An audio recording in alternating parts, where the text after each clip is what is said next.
Your official Station 19 recap. Season 7, Episode 6. Everything our Vic Hughes has been holding in comes to a head in this episode.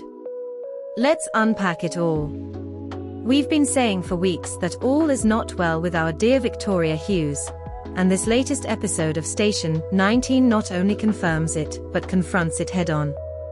When last we saw her, Vic was airing out her righteous anger at Mayor Osman for wanting to cut funding to Crisis 1 on a live news broadcast after the Seattle Fire Department made a wild rescue at the Space Needle, most of it thanks to, well, Crisis 1 training. The hypocrisy was real, and Vic Hughes wasn't going to stand there and let Osman take credit for a program he's gutting.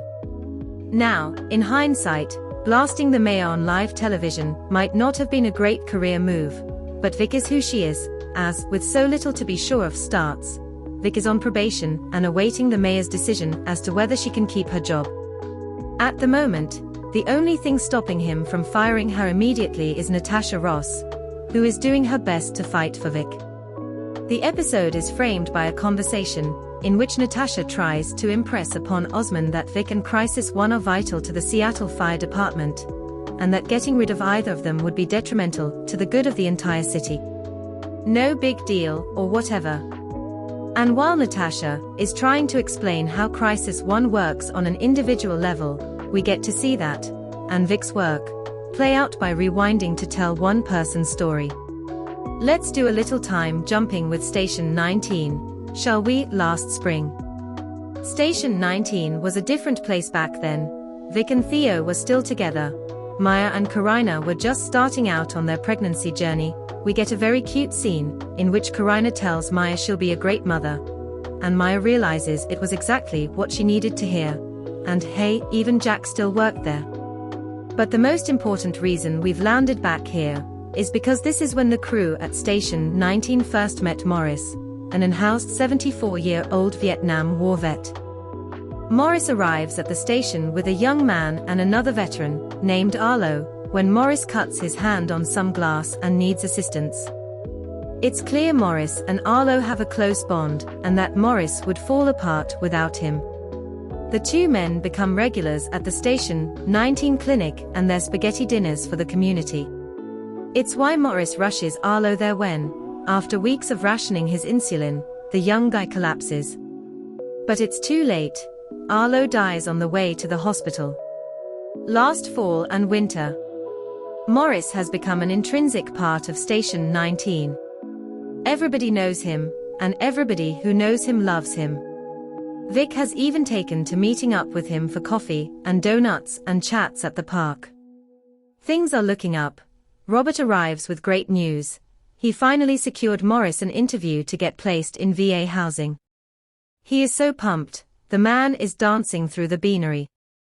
We are all Travis when he astutely notes that happy, giddier Robert is way more disconcerting than authoritative, serious Robert. Robert contains multitudes, and we all better get used to it. All right, everyone. The good times don't last for long. Once again, Crisis 1 is called to Morris encampment, and Vic and Travis find Morris completely out of it, wandering in the middle of the road. They come to learn that the encampment was cleared out, and all of his belongings, everything he has in this world, including the paperwork necessary for the housing interview, is gone.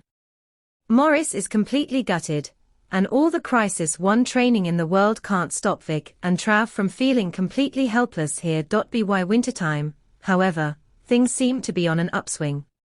For one, Robert and Natasha have decided to move in together, and get right back on the hunt to help Morris get housing. Also, we get to hear Boris Kodjoe say the sentence, "I'm gonna break a lot of beds with you, babe," and that is a real treat for me on a personal level. Meanwhile, Vic and Beckett meet up with Morris so Vic can deliver a brand new tent to the guy. It could be a major turning point today. And that brings us back to the present. We learn that after a fire at the encampment, as hard as Travis tried to get Morris to leave his tent, Morris refused to let go of his belongings yet again, and winds up in the wrong place when an explosion goes off. Morris dies at the scene. The first thought on everyone's mind as they pull back into 19 is how they are going to tell Vic the news. Andy barely has to say 2 words before Vic realizes that Morris is gone. But remember, this is the Vic we've been worried about for weeks. Instead of breaking down or showing any emotion, like you'd expect for such a loss, she steels herself even more and basically demands to lead the critical incident stress debriefing the team is going to have to process what happened. No one thinks this is a good idea with Vic the way she is, but no one wants to fight her over it either. The CISD brings up some heavy stuff. First, there's Travis, who refuses to sit there and agrees with the team that they did a lot of things on the scene right. He is beside himself with guilt and anger, because he was the one trying to convince Morris to get out of his tent, and he failed. He's angry that Vic wasn't there, even if he doesn't blame her or Andy, knowing it was out of their hands. He's angry that now he has to carry these feelings alone. Hen, you're carrying something with me, even the garbage stuff. It doesn't feel so impossible, he tells his best friend. Vic reminds him that he isn't alone in any of this. He is, in fact, surrounded by a group of people who understand exactly what he's feeling. They are all there for him. Andy takes this moment to remind Vic that the same goes for her. Vic ignores this. Until she can't ignore it anymore. Just as they are wrapping up and the team is thanking her for leading them through that, she finally, mercifully, cracks. She lets out everything she's been holding in for weeks. She did everything she could to save that man, and it wasn't enough. The world broke him. He gave so much to this country, and received nothing back, when he needed it the most. But as Vic goes on, it becomes clear that she isn't talking about Morris anymore. She's talking about herself. That's when she really loses it in front of everyone. She breaks down, talking about how she constantly has to table all her feelings so that she can be there for everyone else, how sometimes she can barely see through the fog of it all. And watching Morris, seeing how when he needed someone, he had no one, has only reminded her of the pain she feels watching the one thing they have to help people like him, Crisis 1, get ripped out of her hands because of budget cuts. Everybody wants to be there for Vic even as they all are balancing their own issues. Ben's trying to work up the courage to tell Bailey that he's taking testosterone. Maya is riding the hormonal roller coaster that is her IVF injections. But is Travis who winds up rushing to Vic's side.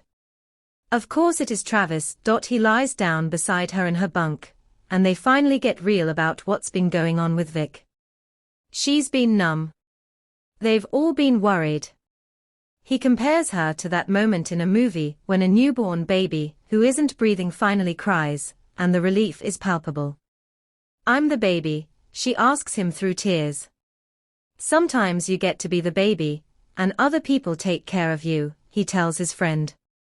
He holds Vic close to him and adds, "Oh, I love you.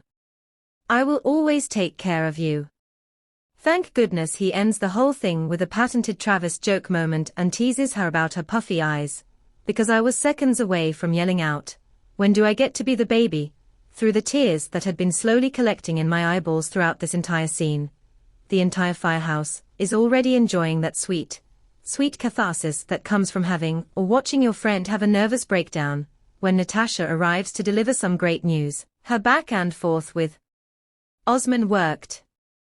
Vic is clear to continue working, and at least for the moment, Crisis 1 isn't going anywhere.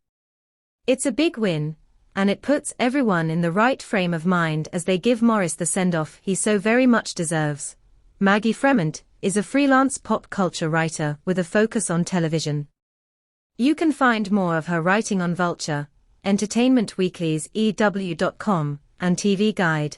Thanks for watching this videos. Please hit the subscribe button for more update news.